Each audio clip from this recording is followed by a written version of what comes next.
All right, it's been a month now since President Biden introduced his executive action on the border.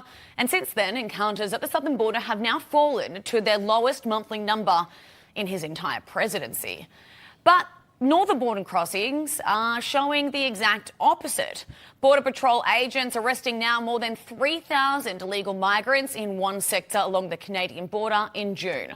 That's a 422% jump from this time last year. That's massive. Now, that's showing so far that the problem is far from being solved. For more, let's welcome in Chairman of the Border Commerce and Security Council and founder of Balido Associates, Nelson Balido, and former DHS advisor and author of Terrorists on the Border and in Our Country, Charles Marino. Good morning, gentlemen. Morning. Thanks for having us.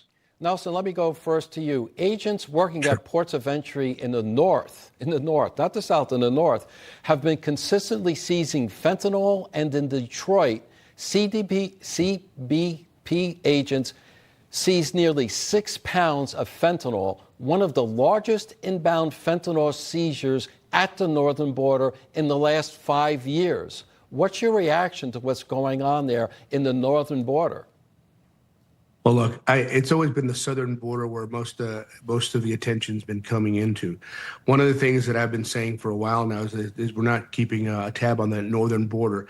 There's lax immigration policies on behalf of Canada because they need more people to travel and live there. So there's very lax policies. Therefore, a lot of countries, including Mexico and others, travel there because it's an easy in, especially it's an easy in coming in from the northern border, since it's double the land mass of the southern border, to come down because they know, we're robbing Peter to pay Paul. We're taking agents from the northern border, putting them on their southern border to patrol. They're leaving a lot of gaps on the northern border, and God bless what they're doing every day, because those agents that I work with are there on the front lines doing the best they can, but there's only so much that they can do. Now, as far as that fentanyl and as far as the illegal immigration, I'd say, look, there has to be more emphasis put and more negotiation with Canada and also with the Canadian Mounted Police to patrol some of these areas. I will say that most of the terrorists that we've looked at over the last year, compared to the southern border, more than half have been on the terror watch list, have been coming through the northern border. So these are things that we need to take a look at. And the other thing I always say is we're catching all these and almost doubling or tripling the numbers year over year of the northern border. Can you imagine the folks that we're missing? How many people are we missing that we're not catching at all? That's the real number that I'd love to know, and what I'd like to have the Biden administration answer to. Now, look, we have leaders like Greg Abbott in Texas, the governor there, trying to handle the border on their own. Now, there's a new program that was launched by Abbott and has resulted in the capture of wanted criminal illegal immigrants of the interest across the state.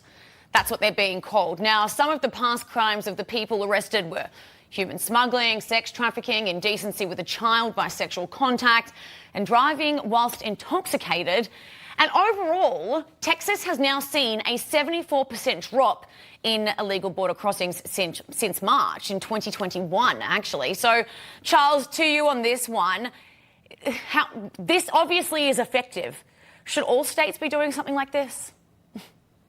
Oh, I think they should, in the absence of the Biden administration. And what Texas is proving is that illegal immigration moves a lot like the flow of water, and it moves to the pathway of least resistance. Mm-hmm. And since Texas has stepped up and started doing what they've been doing, it's been moving west, primarily to the San Diego sector. So it is working. Other states should be doing it, but states like Arizona and California won't, because they buy into the Biden administration, as flawed as their policies have been. And as far as the way the country's being overwhelmed by illegal immigration at the south and the north, look, the northern border is going to mirror the southern border because the Mexican cartels are overwhelming the country. How are they overwhelming the country? because they've never been as powerful as they are now, both financially and operationally, because of the policies of the Biden administration. So really, the United States has become in totality a much more dangerous place because of everything that the Biden administration has done. Typically, I would say the president sets national security strategy for the country. But in case of this administration, I'd love to know who's setting the border and immigration strategy for this administration, because this president didn't even know how to answer the question during the debate, which tells me he's not even a bystander during this entire process. Wow, just amazing. Nelson, speaking of Texas, this week law enforcement took down razor wire fences across its border along the stretch of the Rio Grande between El Paso and Old Fort Bliss. Governor Abbott, writing on X, said, quote, Texas National Guard soldiers construct barriers that will be placed along the border in El Paso. Texas continues to use all possible strategies to deter and repel illegal entry into our state. Nelson, is this a change in strategy, or this is more maintenance related?